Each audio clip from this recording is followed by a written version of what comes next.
Alors, qu'est-ce que COBIT? COBIT, c'est un acronyme tout d'abord, qui veut dire Control Objectives for Information and Technology.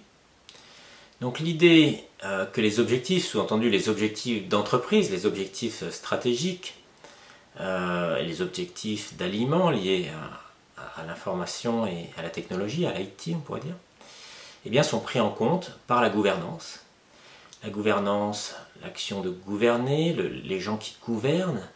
Gouverner une informatique, on va le voir, hein, c'est l'objet aussi de ce cours, c'est-à-dire mettre en place des bonnes pratiques qui sont liées à l'évaluation, à la surveillance et au monitoring, donc faire du suivi.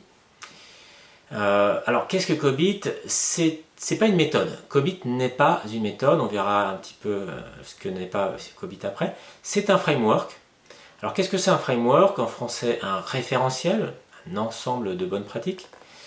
Un référentiel orienté bien sûr gouvernance et management de l'information et de la technologie.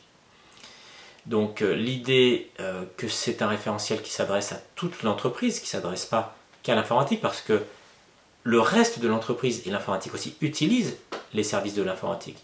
Dans une entreprise, tout le monde quasiment utilise un ordinateur, un smartphone, une tablette et a accès à différentes informations, bases de données en général. Alors, COBIT fait bien la distinction entre la gouvernance et le management, on en reparlera plus tard. Attention, gouvernance, ce n'est pas management. Gouvernance, c'est prendre des décisions, c'est faire l'évaluation, on verra bien ce que c'est en détail plus loin la gouvernance.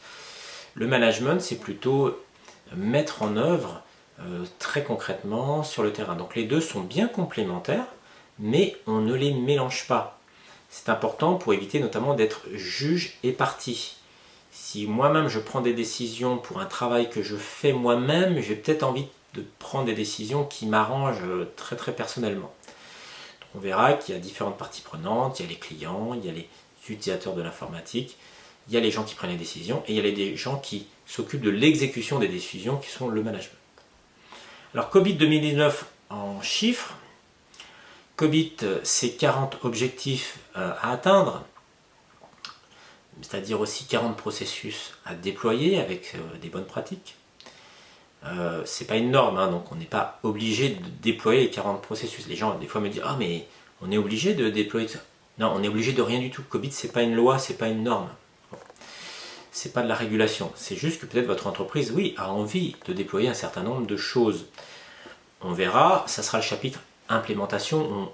On va construire sa stratégie d'implémentation. COBIT c'est aussi 6 principes de gouvernance, 3 principes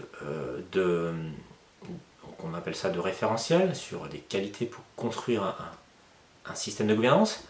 Et puis c'est aussi et surtout 7 composants sur lesquels on va travailler, dont un composant est les processus, qui sont effectivement un levier, un facilitateur pour mettre en place une gouvernance.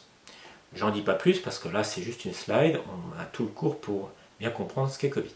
C'était juste un petit résumé et surtout retenez bien quand même l'acronyme parce que si on vous demande qu'est-ce que c'est COBIT, qu'est-ce que ça veut dire, bon au moins vous avez une petite culture générale dessus. Control Objectives for Information and Technology. Voilà, c'est tout pour cette petite intro sur COBIT.